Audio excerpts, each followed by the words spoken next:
I've had people walk away from me, and I've had people like cover their nose even though they're wearing a mask. And no one is gonna like scream at you or shout at you, per se, but it's very clear that no one wants to be around you. Let's just start off with a short introduction of yourself. Hi, my name is El Sharvesh. I'm 24 years old and I'm the co-founder of Minority Voices. Hi everyone, I'm Satya. I'm from Singapore. I'm from the Philippines. My name is Harsha and I was born in Chennai, India.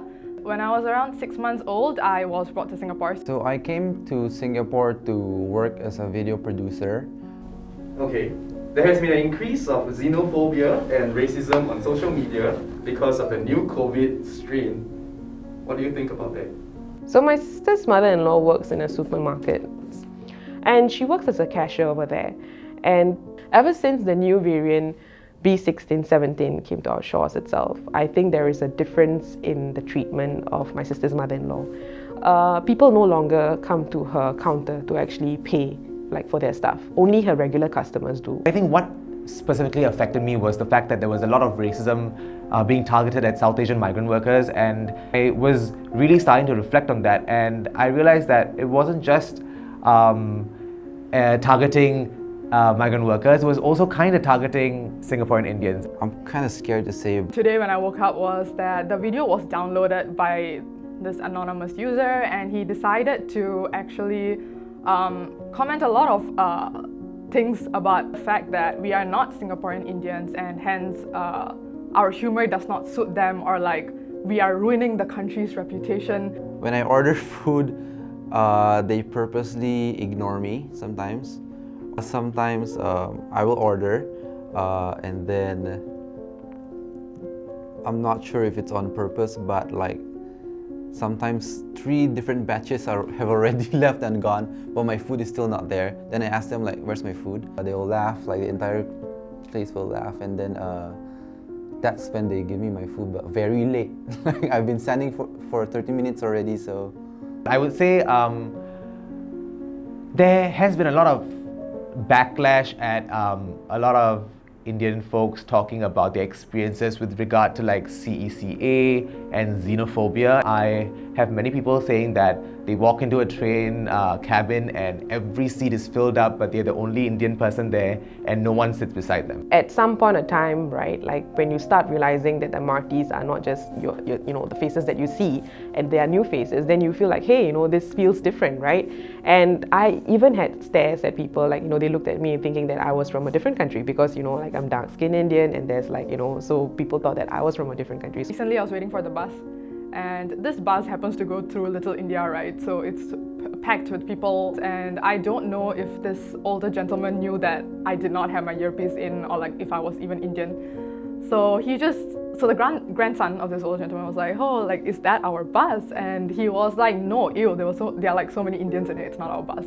And it genuinely hurt me so much. I turned around to look at him, but I was so flustered. I've had people walk away from me, and I've had people cover their nose even though they're wearing a mask. And I think these things they might not be in your face, as in no one is gonna scream at you or shout at you, per se, but it's very clear that no one wants to be around you. This is just completely, being ignorant over the fact. You're just associating a race to be the virus. Okay. Do you sometimes feel like a foreigner in your own country? I've been experiencing this for the past 6 years, so it's kind of normal for me already. Even before this whole pandemic happened, I had encountered racist remarks and stuff like that. If you ask any brown person or Indian person about racial discrimination, I think they will always go back to their childhood days or school, and how people might not want to hold their hand because they're dark-skinned, or they use racial slurs and call them dirty, or oh my god, I cannot see you in the dark.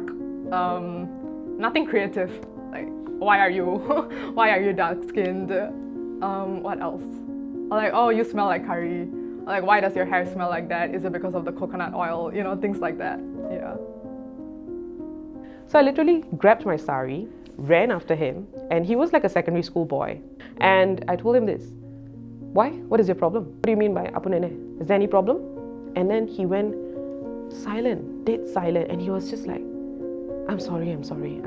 So I was getting off the train, and a Chinese guy just like wouldn't let me out because he wanted to go in.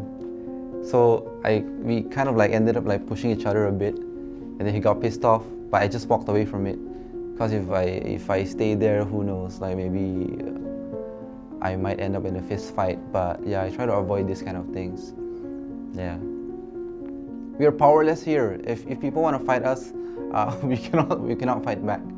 Yeah. Yes, I've been treated like a foreigner in my own country, but like, if this is what you know, I can't help anything, right? It's your thought versus my thought. Yeah. That is extremely problematic because no one should ever feel apologetic for their race, ethnicity, culture, religion, because that's something that they were born into and they can't change. What can Singaporeans do better in this pandemic?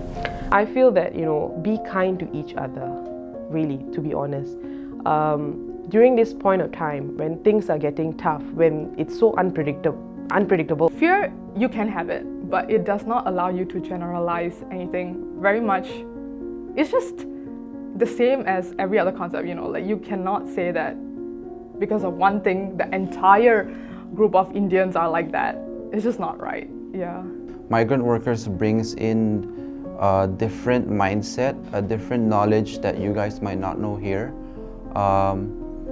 And most of the migrant workers are not really just here to make money. They actually really do want to serve their purpose. I really believe that you can change people by stories because they have the power to inspire, influence, motivate, and all of that. And I just want to, if one person takes something away from that story and realizes that, oh, I've been behaving this way to my friends or to the people around me and I need to change that, I think that's a huge achievement.